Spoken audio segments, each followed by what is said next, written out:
Welcome back, Brett. Thank you. How have you been doing on your long-term goals so far? I've been doing pretty well. I see here that we have about 5 long-term goals. Mm-hmm. Last session we discussed developing coping strategies, dealing with your feelings of sadness and of guilt. Mm-hmm. What have you developed thus far? Well, I try to keep myself occupied on that and involve myself with entertaining things to do so far. Now, when you feel the feelings of sadness, are you acknowledging them or are you passing them by like you used to?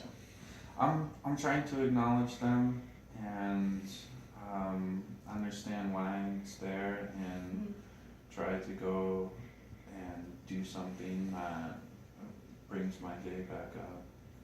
At the beginning of our sessions, about 3 months ago, you were having a few issues within the relationship with your father. Mm-hmm. Is that progressing? Are you slowly getting better, or do you still feel the same resentment towards him as you did before?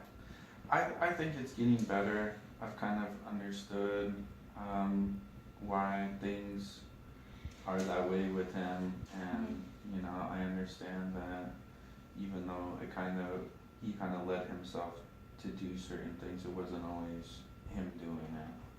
Okay. A few of our short-term goals that we discussed last session were developing non-alcoholic alternatives, such as when you go out to lunch with clients or when you go to social networking events. What strategies have you dealt with or have you implemented into your social outings? Right, so I try to focus mostly with finding better alternatives, such as, like craft sodas and things like that. Okay. Do you feel that there's a certain stigma attached with having a craft soda as opposed to an alcoholic drink? Sometimes. Definitely sometimes. It all depends on the person. Okay. At times people will be a little surprised, but at the same time some people will respect it. How does it make you feel when people act shocked that you're not drinking alcohol?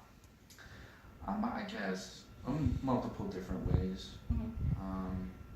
Sometimes I feel that I am being left out, but other times I feel that that's quite just speaks to society at large about how everyone is supposed to be doing that all the time at this certain occasion.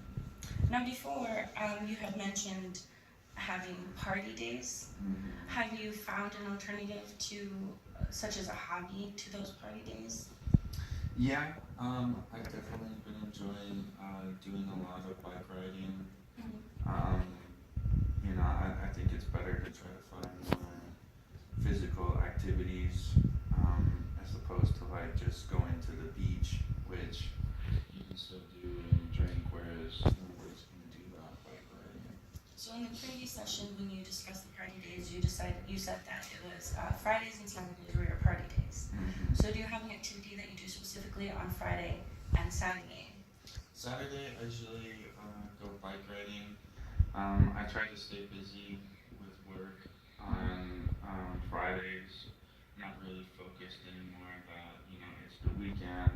It's having more responsibilities and things to do. Keep me from feeling like it's my time off. So you sort of enjoy your downtime now instead of, okay.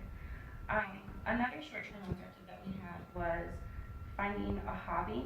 Have you found that hobby since our last session? Kind of. I would say more like interests that I really enjoy at certain times. And what are those? Definitely like on Sunday. A bike ride on Saturdays usually, and then on Sunday, when I really enjoy, watching football, and at the same time doing work around the house or on my computer. So that keeps me occupied as well. As a long-term hobby, when there's no football, what are you going to substitute that with? I'm not 100% sure right now, but I'm kind of researching on that as well. Can we try maybe signing you up for a couple classes every now and then? Maybe 3 classes a month? Yeah. 3 things that you've will allow you to kind of explore different things out there. And then